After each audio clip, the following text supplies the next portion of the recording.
Alors, bon matin à vous tous. Heureux de vous retrouver. Je vous ai visité la dernière fois il y a un an. C'est toujours un bonheur renouvelé de rencontrer les frères et les sœurs. Et ce matin, j'aimerais parler du sujet de métamorphose. Et en guise d'introduction, j'aimerais vous dire que ce sujet-là est venu lorsqu'on a préparé la nouvelle série de l'heure de la bonne nouvelle. Et en préparant cette série-là, j'ai réalisé que c'était un sujet d'importance pour tous. Et j'ai décidé de faire une série là-dessus que j'ai présentée en 3 messages à Shawinigan, mais que ce matin, je vais vous résumer ça en un seul message. Alors, attachez votre tuque, ça va déménager. Mais j'espère qu'à la fin de cette rencontre ce matin, le Seigneur aura touché votre cœur et vous aurez des pensées renouvelées par rapport à la métamorphose. Et juste pour vous dire, la série de l'heure de la bonne nouvelle a débuté ce matin à Nouveau TV à 7 h et c'est en rediffusion cet après-midi à 1h30 à Télémag pour ceux qui le captent et aussi c'est rediffusé 2 autres fois dans la semaine. Donc, il y a cette nouvelle série Métamorphose. Ça, c'est le branding. Et on a fait les témoignages dans un atelier de poterie. Parce que vous allez voir notre signature visuelle, le filigrane qui est derrière les émissions, c'est vraiment cette idée d'être façonné par Dieu comme le potier façonne l'argile. Et on a fait les témoignages et c'était vraiment intéressant. Et on demandait à tous ceux qui faisaient leurs témoignages de travailler l'argile puis faire quelque chose qui était représentatif de leur pensée. Et donc, c'était vraiment bien. Et on s'est aperçu au cours des tournages que les gens étaient plus à l'aise lorsqu'ils étaient activés à faire l'argile. Là, j'ai changé de ton, mais j'essaie de ne pas trop parler fort, j'essaie de ne pas bouger, mais je vais être... C'est dur pour moi. Je peux vous dire, je me sens comme... il manque juste la clôture électrique. Puis, donc, cette année, on a Martin Lébreux qui est là depuis 2 ans, qui revient dans la série Métamorphose avec François Fréchette comme animateur. On a aussi Daniel Moreau, un nouveau qui vient à l'écran, qui est très, très bon pour illustrer les choses. Et il illustrait dans une des émissions, je pense que c'est l'émission numéro 3, il illustre le fait que comme humain, on n'est jamais pleinement satisfait, qu'on a toujours soif. Et même, il prend un gros, gros bocal, puis il dit, écoute, même si je bois toute cette eau-là, je vais finir par avoir encore soif. Et on a aussi Jean-François Moquin qui est de retour. On a aussi Samuel Plante qui est très apprécié, surtout par l'aile jeunesse. Et donc, je ne peux pas le faire jouer, mais vraiment toute la signature visuelle est justement par rapport à l'argile qui est façonnée. Et notre verset, c'est « Ô Éternel, tu es notre Père. » Oh, excusez. Et nous sommes l'argile. Excusez. Alors donc, vous allez pouvoir voir, là, compter cette semaine. Et lorsque l'émission est passée sur les chaînes commerciales, elle est ensuite mise sur le site Internet de l'heure de la bonne nouvelle, hbn.ca. Ça vous permet d'aller revoir toutes les émissions en rafale. Et je vous demande aussi si c'est possible de prier pour ce ministère-là. Et j'avais peut-être des extraits, mais on n'ira pas. Ça, vraiment, c'est ce qu'on utilise comme imagerie pour présenter les versets.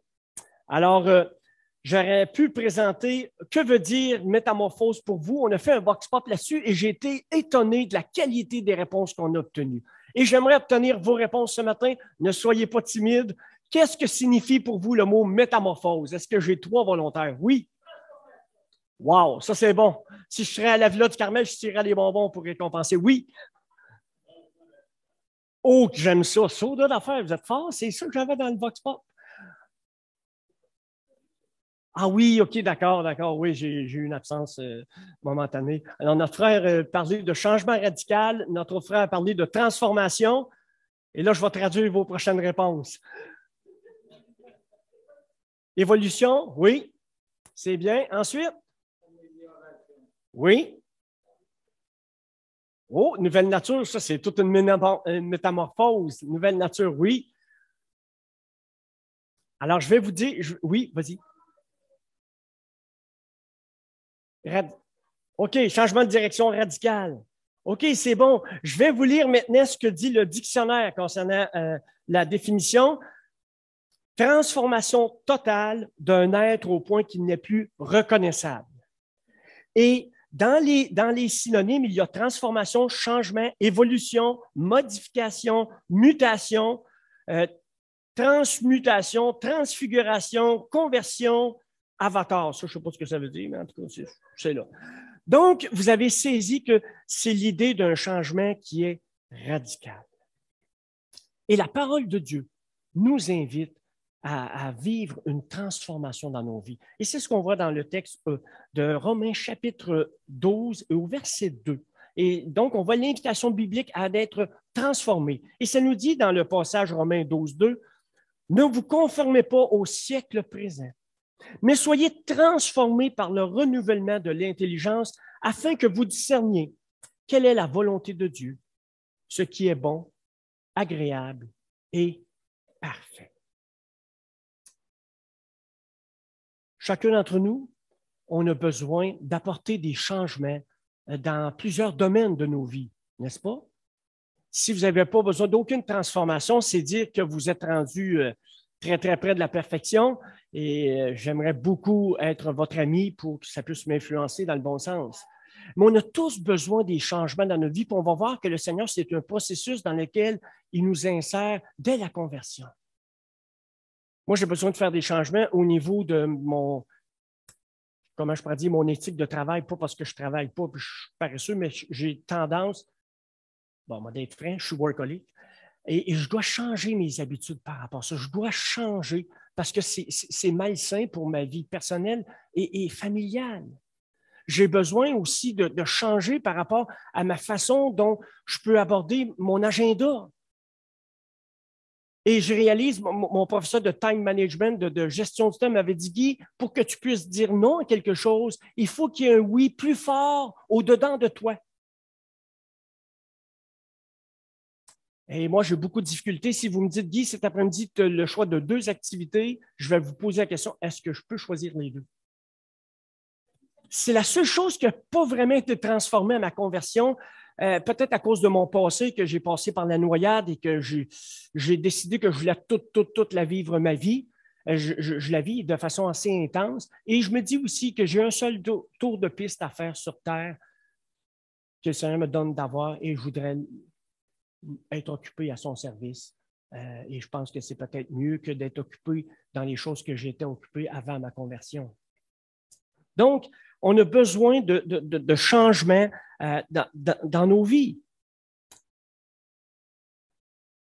Le Seigneur nous dit qu'on a besoin d'être transformé parce que le problème, il provient du cœur. Et si on veut vivre une véritable transformation qui vient de la part de Dieu, ça va se produire dans le cœur premièrement. Regardez ce que le Seigneur nous dit dans Matthieu chapitre 15, verset 19. « Car c'est du cœur que viennent les mauvaises pensées, les meurtres, les adultères, les impudicités, les vols, les faux témoignages, les calomnies, toutes les choses, les paroles mauvaises et les actions mauvaises. » Et il va nous dire la même chose dans Marc 7, 21, que c'est du dedans, c'est du cœur des hommes que sortent les mauvaises pensées, les adultères, les impudités, les meurtres et toutes les autres choses. Donc, la source du problème, c'est le cœur et la solution au problème, c'est Dieu. Et par rapport à ce qui se passe dans notre cœur, j'aimerais vous dire que ce que je constate dans ma vie et dans celle des autres, c'est qu'on est beaucoup plus fort à voir ce que dans le cœur des autres que de notre capacité de voir dans notre propre cœur. Et souvent, maintenant, je suis un peu plus sensible à ça, mais quand quelqu'un me dit « Ah, je sais pourquoi il a fait ça. » Tu le sais? Est-ce qu'il te l'a dit? Est-ce qu'il l'a dit à quelqu'un d'autre? Non, non, je sais ce qu'il y a dans son cœur. Ça peut être très périlleux. Et le Seigneur, quand il nous dit de ne pas juger, c'est justement de façon d'aller penser ce que les autres ont dans le cœur. C'est vrai que la parole de Dieu nous dit que l'enfant de Dieu peut juger de tout, mais juger, c'est discerner, puis c'est de voir un fait. Pas une intention qu'on porte aux autres ou qu'on a déduit qui était dans le cœur des autres. Et je pense que le problème se situe vraiment au niveau du cœur. Et ce que j'aimerais donner comme exhortation ce matin, c'est soyons plus prompts à regarder ce qu'il y a dans notre propre cœur plutôt que de faire des fouilles archéologiques dans le cœur des autres. Alors, c'est quand même quelque chose à considérer. Et regardez bien, dans Jérémie au chapitre 17, du verset 5 à 10, on voit 2 possibilités mathématiques pour l'homme. Étant donné que le problème se situe au niveau du cœur, on a 2 possibilités. Notre cœur se confie dans l'homme et en nous-mêmes et dans tous les faux raisonnements, ou il se confie en Dieu. Et regardez les résultats qui sont complètement différents. Jérémie chapitre 17, verset 5, il nous est dit, « Ainsi parle l'Éternel. Maudit soit l'homme qui se confie dans l'homme et qui prend la chair pour appui et qui détourne son cœur de l'Éternel.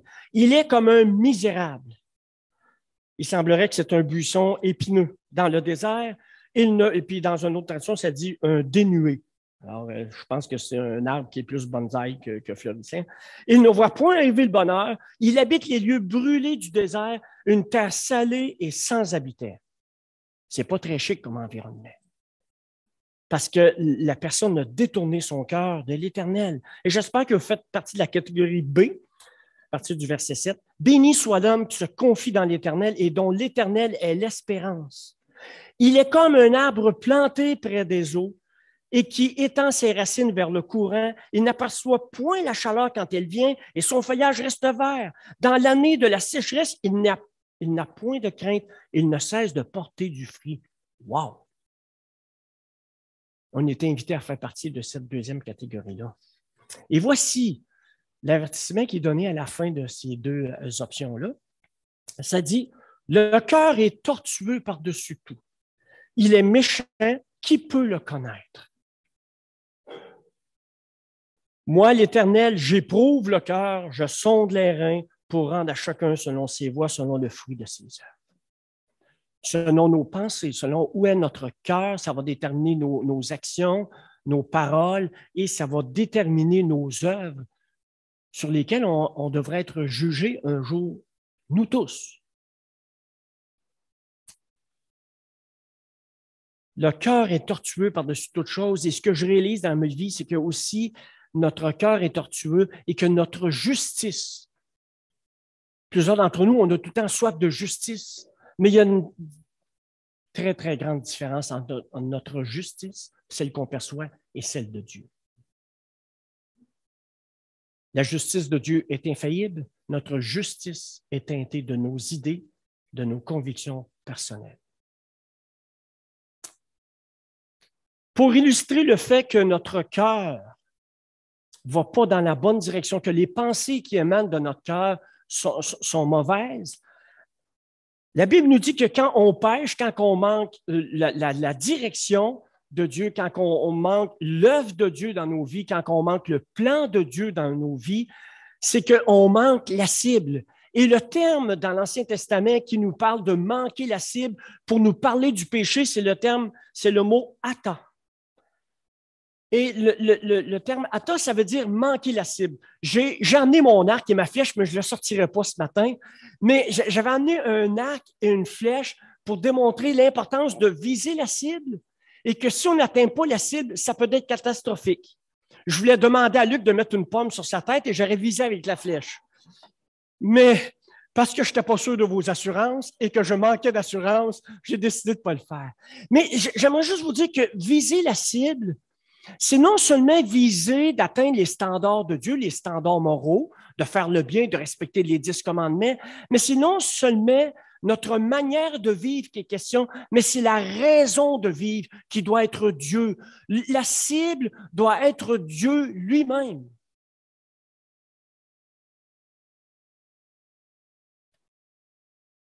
La volonté de Dieu. Et ça, j'ai illustré parce que, étant donné que j'ai pas fait, je me suis pas. Mais savez-vous que si, exemple, si on manque la cible, mettons, j'aurais fait ça, ça aurait été vraiment grave si j'avais manqué la cible. Mais vous et moi, on a une cible à atteindre qui est Dieu, notre raison et notre manière de vivre. Et quand on manque la cible, c'est quand même regrettable. Il y a quand même des incidences. Il y a quand même des répercussions. Donc, l'idée pour chacun d'entre nous, c'est de viser la cible. Et ça, c'est ce que j'aurais voulu accomplir, mais que je n'ai pas accompli. Donc, on a cette cible qui est Dieu lui-même, non seulement les standards de Dieu, mais la volonté de Dieu pour chacun d'entre nous. Et dans nos vies, on a plusieurs cibles à atteindre, on a plusieurs objectifs, on a plusieurs directions à viser, mais on doit se souvenir qu'on doit viser la cible et réaligner le tir.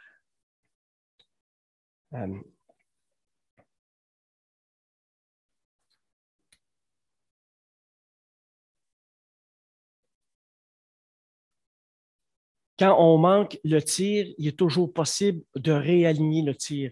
Et j'ai une histoire pour vous aider à comprendre cette idée de cible-là qu'on doit atteindre.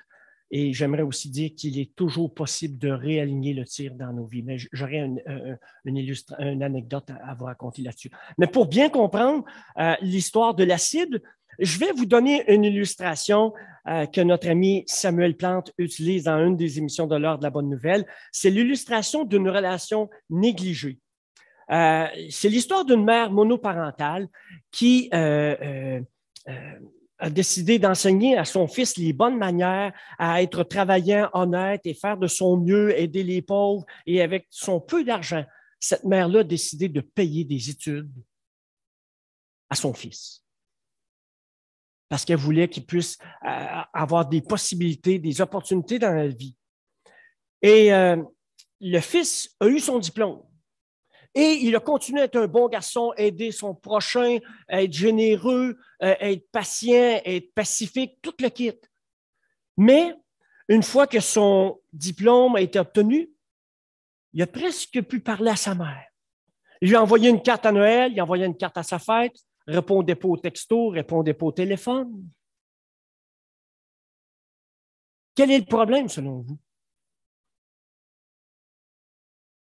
Il a négligé sa relation avec celle qui lui avait tout donné. Que ça ne nous parle pas de chacun d'entre nous? Que Dieu qui nous a tout donné, est-ce qu'on néglige notre relation avec lui? J'annonce officiellement que Dieu nous a envoyé plusieurs textos. Il y a plus que 160 caractères là-dedans. Mais je vois que le taux de lecture parmi les églises, il faut que je fasse attention, il faut que je reste sur place, est en chute libre. Et on ne va pas dans la bonne direction. Et on va voir tantôt l'importance de la parole de Dieu pour vivre cette transformation, pour être façonné par le Seigneur comme il peut, comme le potier façonne l'argile.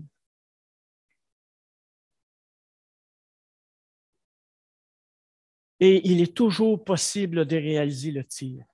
Vous savez, on ne change pas tant qu'on n'est pas forcé de changer ou tant qu'on ne souffre pas suffisamment. J'aimerais vous raconter une histoire très personnelle. J'ai demandé la permission à mon épouse de vous raconter ça, et juste pour illustrer. C'était en 2008, c'était dans la nuit du 10 au 11 août. Il était 3h25 du matin, et je revenais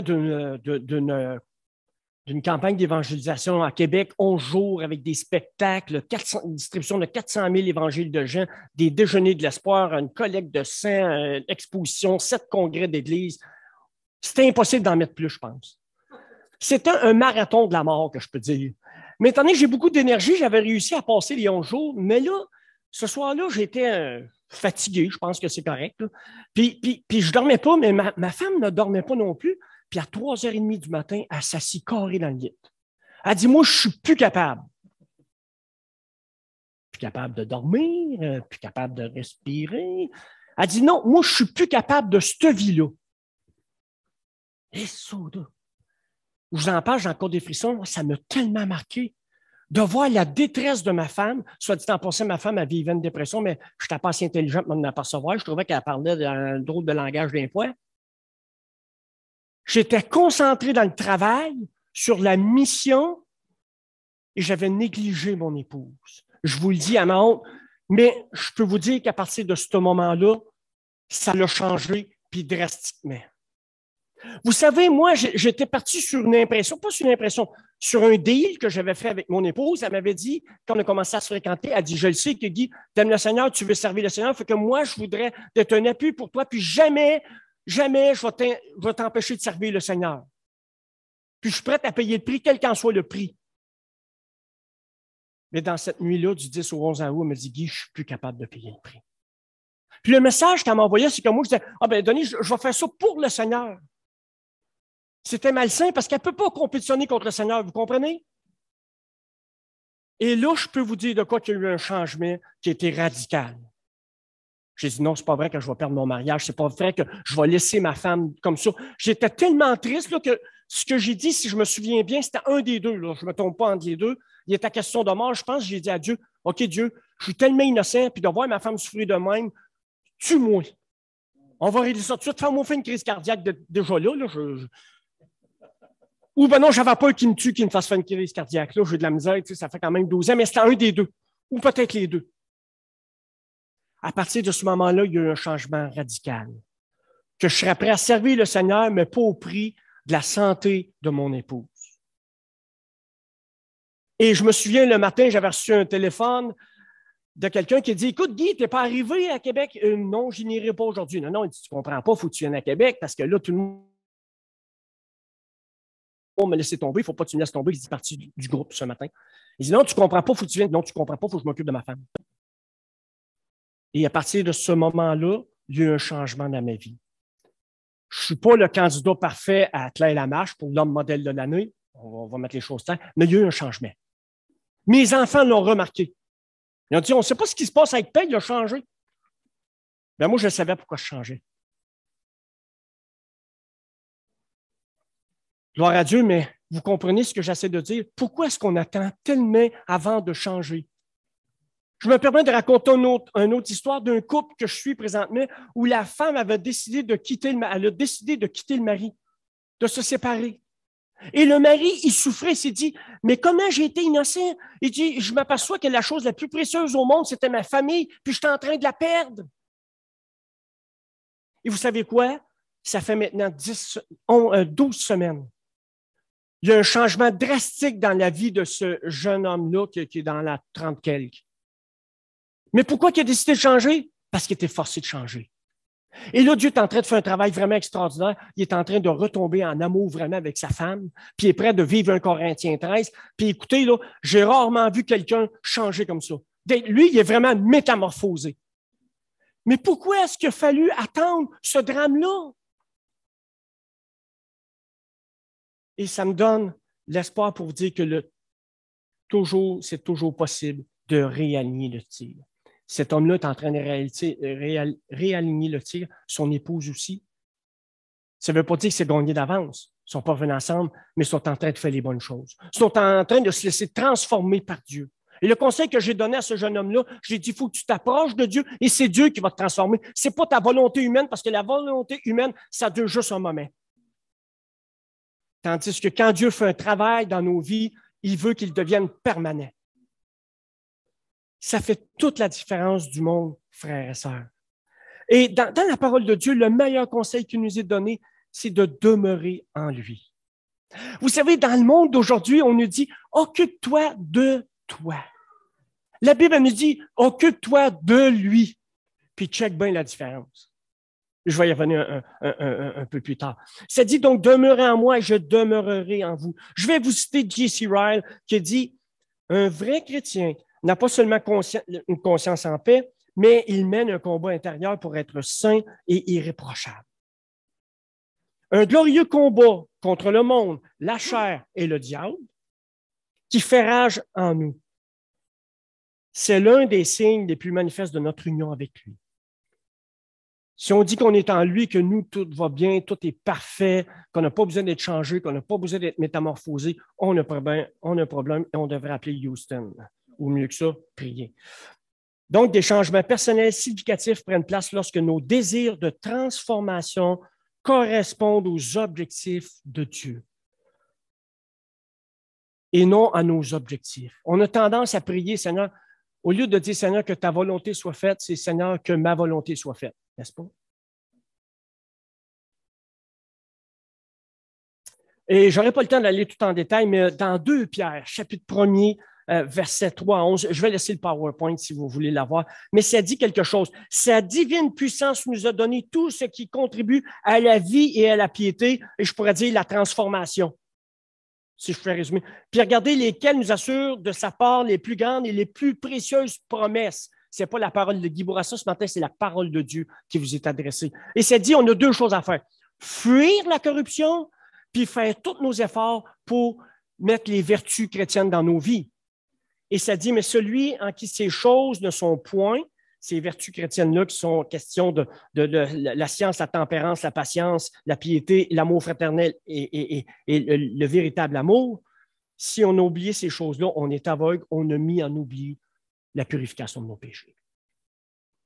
C'est quand même quelque chose. Et là, ce passage dans Colossiens au chapitre 2, verset 6, ça m'a frappé comme je ne veux pas être trop agressif, mais un morceau de bois sur la tête, mettons. Colossiens 2, 6 nous dit, « Ainsi donc, comme vous avez reçu le Seigneur Jésus-Christ, marchez en lui, étant enraciné et fondé en lui. » Ça, c'est ce que j'appelle « demeurer en lui. » « Et affermi par la foi, d'après les instructions qui vous ont été données, et abondé en actions de grâce. » Et checkez bien verset 8. « Prenez garde que personne ne fasse de vous sa proie par la philosophie, une vaine tromperie, s'appuyant sur la tradition, la culture des hommes, sur les rudiments du monde, et non sur Christ. » Et dans le terme grec, il est question d'être kidnappé dans nos esprits. Ce n'est pas juste une petite distraction, ce n'est pas juste un mauvais raisonnement, on est kidnappé dans nos esprits. On est kidnappé dans nos pensées et ça fait en sorte que notre cœur va aller dans la mauvaise direction.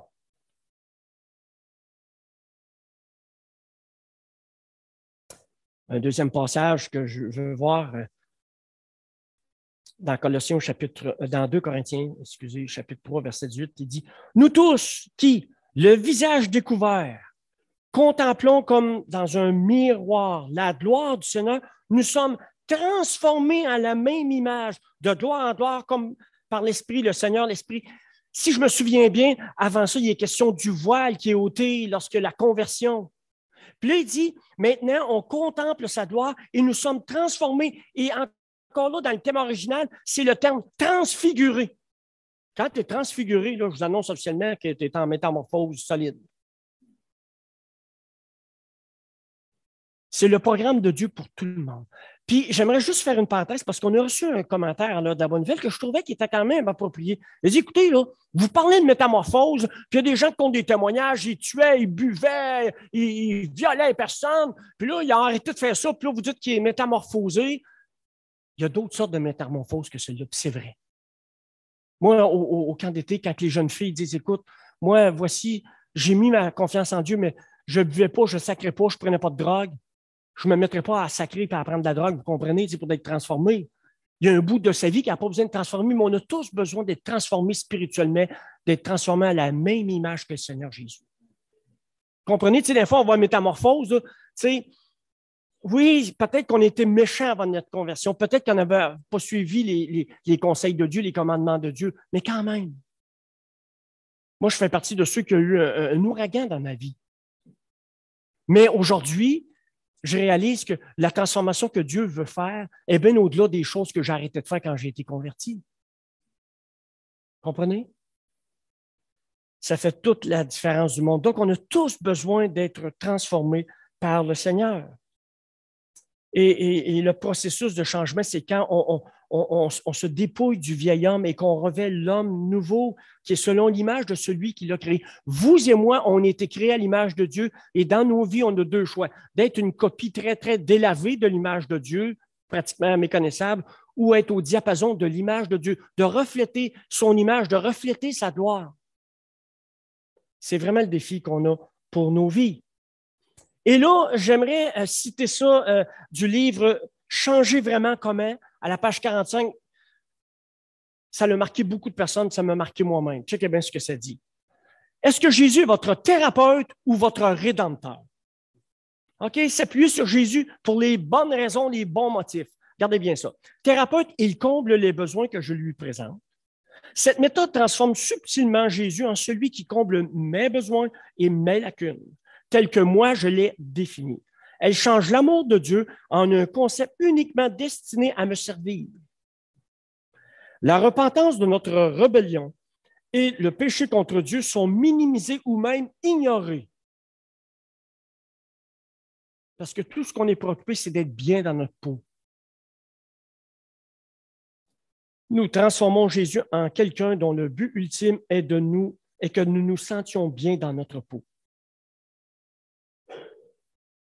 Certains d'entre nous peuvent se reconnaître là-dedans, puis peut-être dans des époques de nos vies. Maintenant, s'il est notre Rédempteur, c'est lui qui définit mes véritables besoins. Il répond mieux, bien mieux et bien plus glorieusement que je peux le prévoir. Jésus n'est pas une machine distributrice, mais celui qui veut nous purifier, nous remplir et nous changer. Je suis content de vous dire Amen parce que vraiment on peut dire Amen à ça. Je me souviens, lorsque j'étais en amour avec Denise, celle que j'ai épousée, et puis pendant 1 an et demi de temps, j'ai patienté, j'ai attendu et que j'avais de la peine. Je pense que j'ai mouillé un oreiller tous les soirs. C'était vraiment la femme de ma vie. Puis Dieu, il attendait. Je disais à Dieu, écoute, si tu veux mon bien, moi te l'expliquer, c'est que je sois avec elle. Mais j'ai réalisé que Dieu avait besoin de faire un travail en moi. Puis j'ai réalisé qu'il connaissait mon véritable besoin.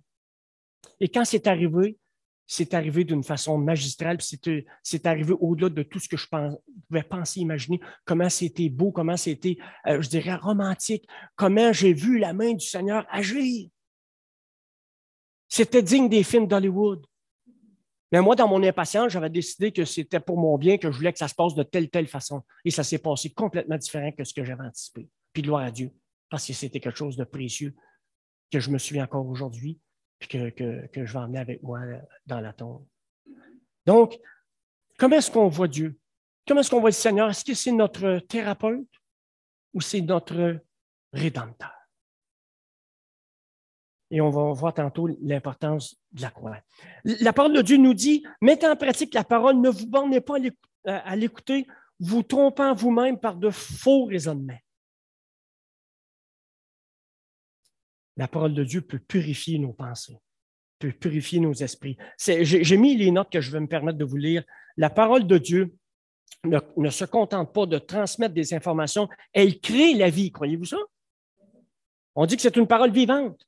Elle n'est pas seulement descriptive, mais elle est aussi efficace. La parole de Dieu est non seulement vraie, elle est aussi puissante et efficace car elle est portée par l'Esprit de Dieu. L'importance de la parole. Puis moi, ce que j'ai dit aux gens, là, tu sais, quand les gens, ah, Guy, je suis correct, dans la 5 Dieu, j'ai lu ma Bible 15 minutes à tous les jours. Moi, ce que je dis, écoute, pas juste la lire, mais aller en pratique. Puis bien souvent, les gens, tu sais, je le fais parce que la Bible me le dit. Tu sais, exemple, si la Bible vous dit d'aimer votre voisin, votre prochain, c'est correct. Mais quand vous comprenez que c'est Jésus lui-même qui vous demande de faire ça et que vous réalisez l'amour qu'il a eu envers vous, ça donne une puissance supplémentaire pour aimer son voisin, n'est-ce pas? C'est pas juste parce qu'un livre nous le dit, mais c'est parce que c'est le Seigneur qui nous le demande. Et il y a ce passage dans Jacques, chapitre 1er, verset 21, qui dit, c'est pourquoi, rejetant tout souillure, tout débordement de méchanceté, toutes les choses de la chair, du monde, disant, recevez avec la douceur la parole qui a été plantée en vous et qui peut sauver vos âmes, qui peut délivrer vos âmes, qui peut transformer vos âmes, qui peut métamorphoser vos âmes. N'est-ce pas? Colossiens, chapitre 3, verset 16, il dit que la parole de Christ demeure en vous dans toute sa richesse.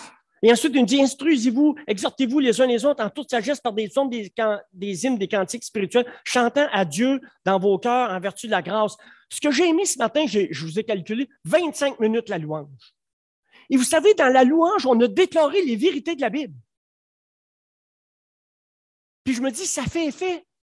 Parce qu'on s'entretient des vérités de Dieu, des déclarations de la parole de Dieu. Et on le fait pendant 25 minutes, on fait un bout de message, on a fait un bout d'adoration, gloire à Dieu. On est en train de couvrir pas mal les aspects. En plus, on a eu la prière, qui est très absente dans beaucoup d'églises que je visite le dimanche matin. C'est présent sur semaine, c'est correct, mais le dimanche matin, c'est comme la prière n'est pas l'invité principal. Je veux vous féliciter pour ça.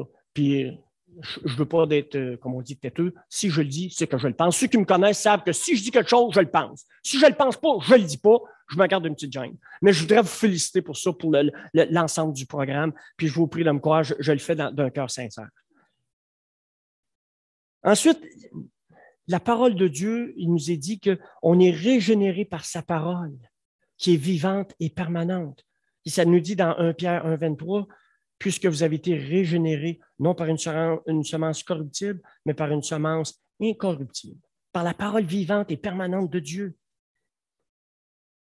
La parole du Seigneur qui demeure éternellement et la foi qui vient de ce qu'on entend. Ce qu'on entend vient de la parole de Dieu. Et ma troisième étape, parce qu'il faut que j'atterrisse dans 10 minutes, Hébreux chapitre 12, versets 1 et 2, vous allez dire, qu'est-ce que ça fait là-dedans? Checkez-moi bien aller. Nous donc aussi, puisque nous sommes environnés d'une si grande nuée de témoins, rejetons tout fardeau et le péché qui nous enveloppe si facilement et courons avec persévérance dans la carrière qui nous est ouverte, ayant le regard sur Jésus, le chef, le consommateur de la foi, en vue de la joie qui lui était réservée, a souffert la croix, méprisé l'ignominie et s'est assis à la droite de Dieu.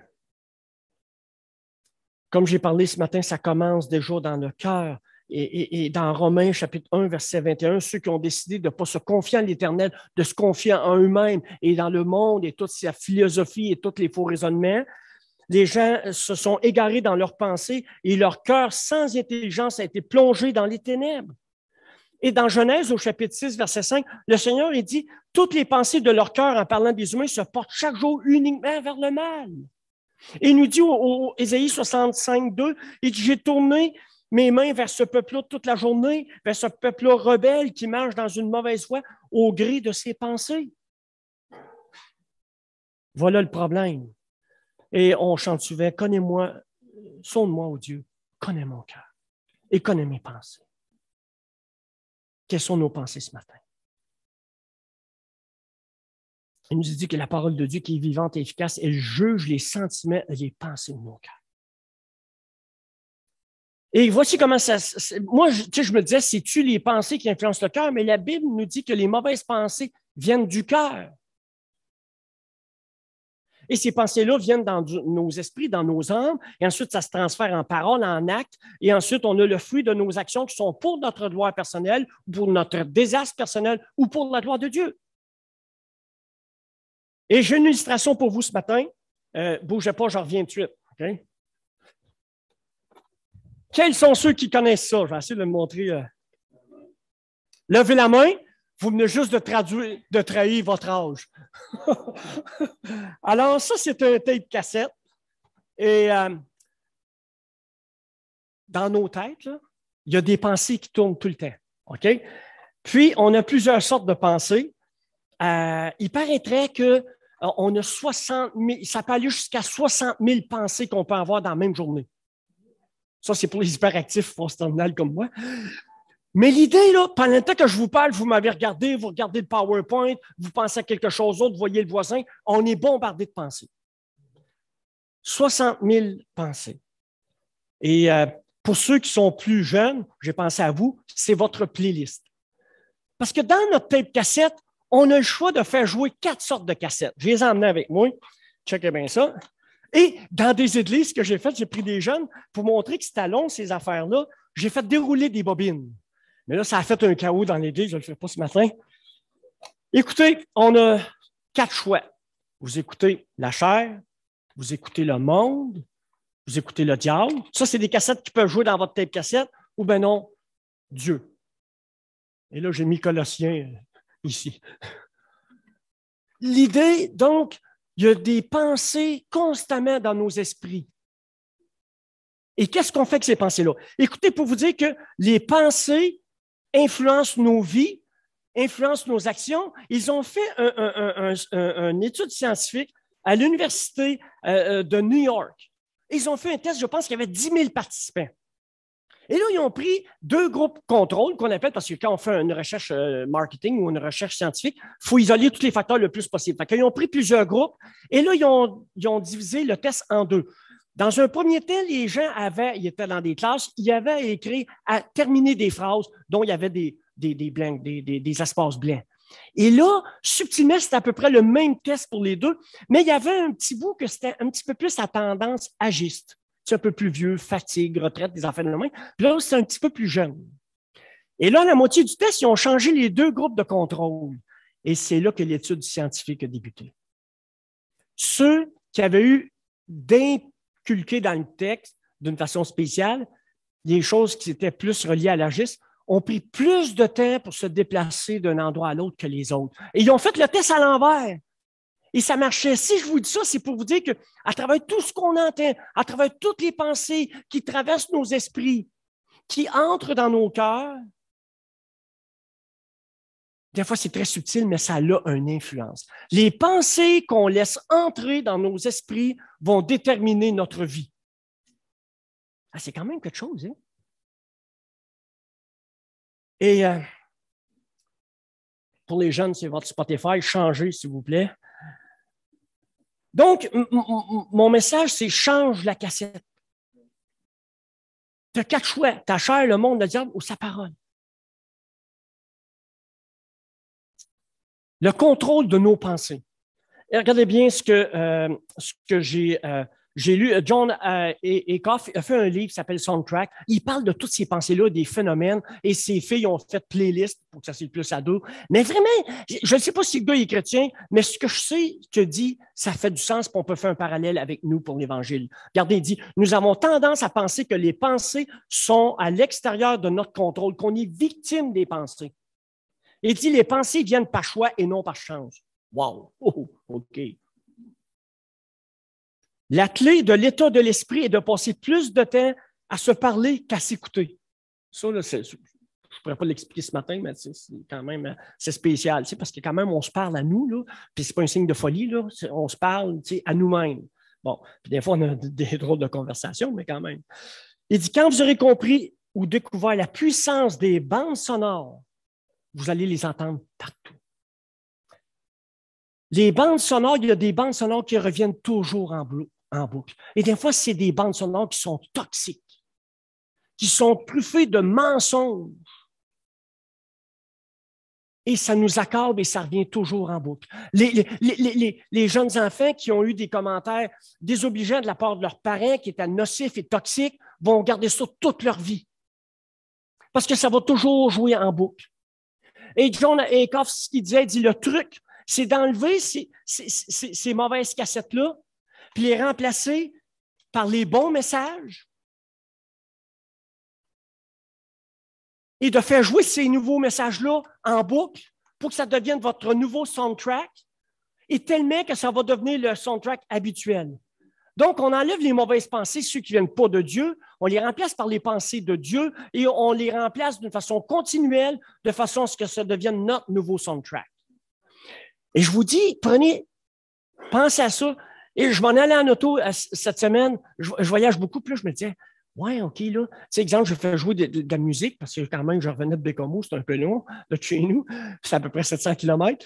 Puis là, je faisais jouer de la musique, puis à un moment donné, il y avait certaines musiques, tu sais, des fois, tu regardes juste la mélodie, puis des fois, tu penses aux paroles. Oh, je me dis, OK, moi, je change le soundtrack. Vous comprenez? Juste d'être vigilant par rapport à ça, c'est incroyable. Puis, la Bible nous dit de rejeter le fardeau, les mauvaises cassettes et le mal qui nous enveloppe si facilement, puis de courir avec persévérance dans la carrière. Puis bien souvent, on voit notre vocation, notre appel, mais le mot carrière, là, il est question d'une voie qui est souffrante. Est-ce qu'on est prêt à laisser toutes ces choses-là, puis aller dans cette voie-là auprès du Seigneur, ayant les regards sur Jésus, et c'est là que je veux aller immédiatement, ayant les regards sur Jésus. La croix, c'est la croix qui m'a sauvé et c'est cette même croix qui peut changer ma vie, qui peut transformer ma vie, qui peut me métamorphoser. La croix me rend capable de demander humblement pardon aux autres et d'accorder le pardon aux autres. La croix me pousse à vouloir que les autres connaissent eux aussi le pardon dont Christ l'a fait bénéficier et elle me transforme et elle me permet de pardonner aux autres du fond du cœur. La croix donne un sens, une direction à mes pensées, à mes paroles et à mes actes. Prions.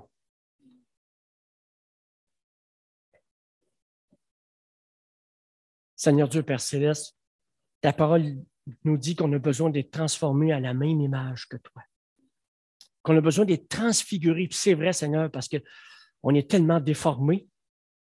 On a besoin, Seigneur, que tu viennes nous réformer. Merci, Seigneur, pour ta parole. Merci pour l'action de l'Esprit Saint dans nos vies qui nous convainc de justice, de jugement et de péché. Merci, Seigneur, que tu veux poursuivre cette œuvre de transformation. Et Seigneur, on réalise que quand tu veux nous transformer, quand tu façonnes l'argile que nous sommes, des fois, on est rebelle, on n'aime pas ça. Mais Seigneur, donne-nous de comprendre que quand tu es en train de nous façonner, que c'est pour notre bien, c'est parce que tu es notre Rédempteur, parce que tu veux racheter toutes choses en nous et autour de nous. Vraiment, Seigneur, viens faire ton œuvre en nous. Et quand on manquera de courage,